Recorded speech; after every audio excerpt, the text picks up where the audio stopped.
Yang saya hormati, alhamdulillah takdir kita bertemu di malam hari ini, di malam ke-10. Malam ke-10 perayaan panjang sehat umur semuanya. Allah Subhanahu wa taala berkat Nabi Muhammad sallallahu alaihi wasallam. Nabi Allah Subhanahu wa taala, Nabi Allah Rasulullah Muhammad bin Abdullah bersabda, qala Rasulullah alaihi wasallam, atakum Ramadan syahrul mubarak faradallahu azza wa jalla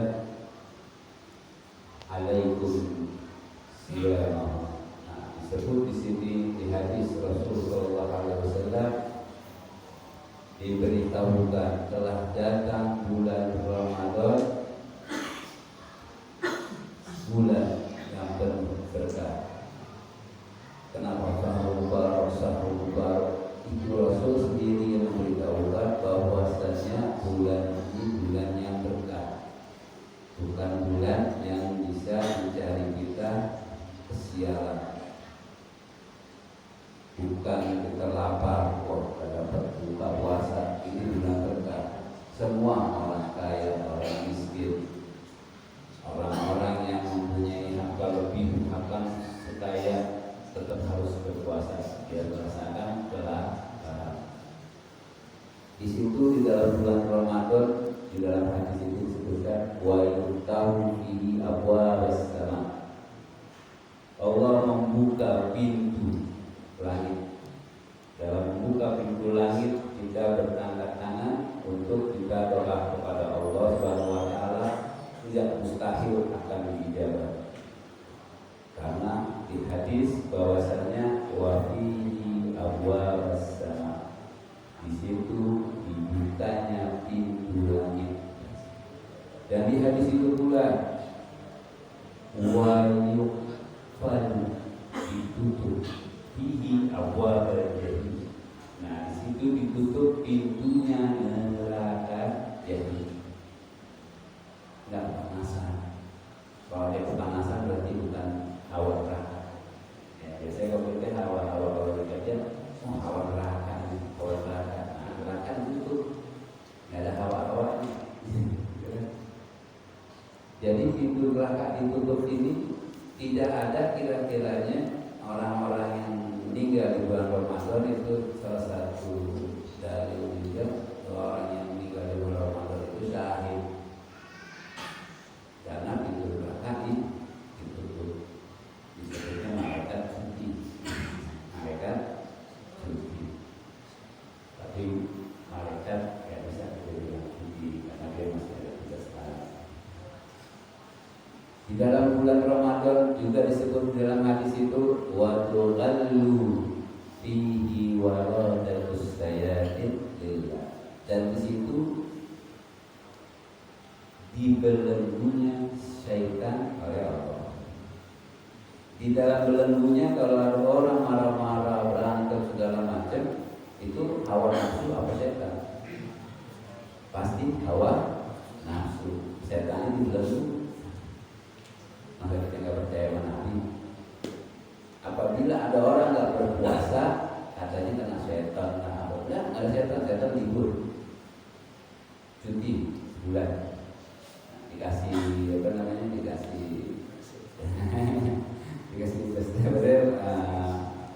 kompensasi katanya. Lu libur dulu, jangan goda-goda orang dulu.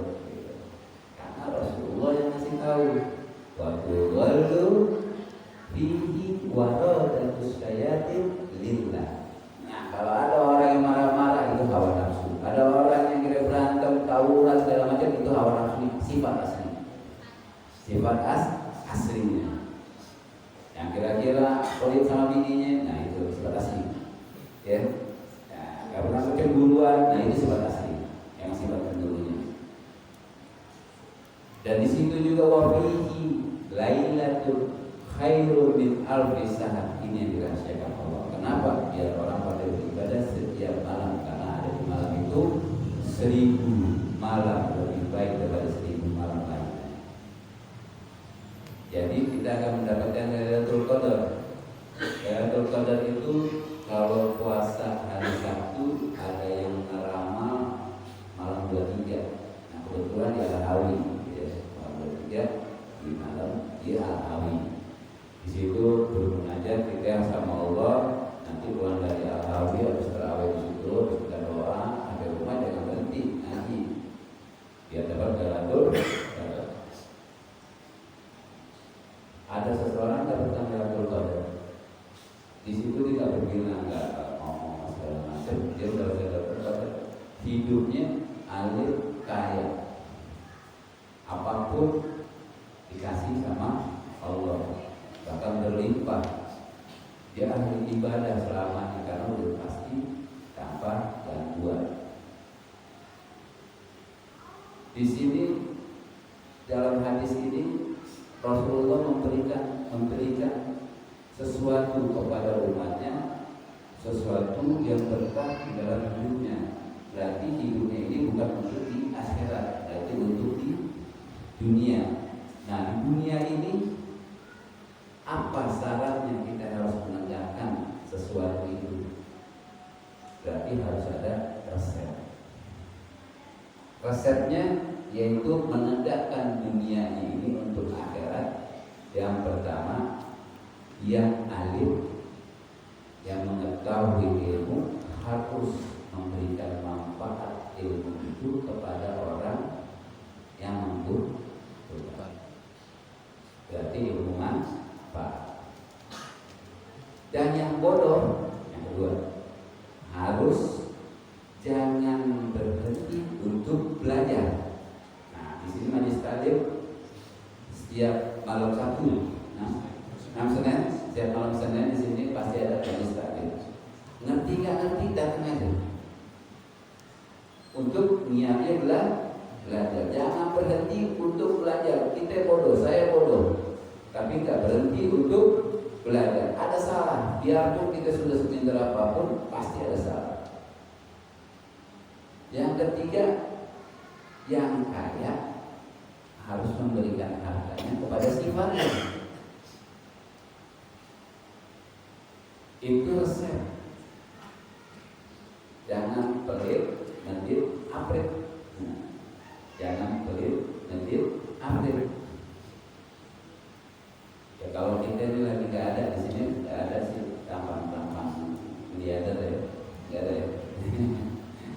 Paling minimal 5 juta ya 10 juta ya. Kalau sehari 100.000 ya kan.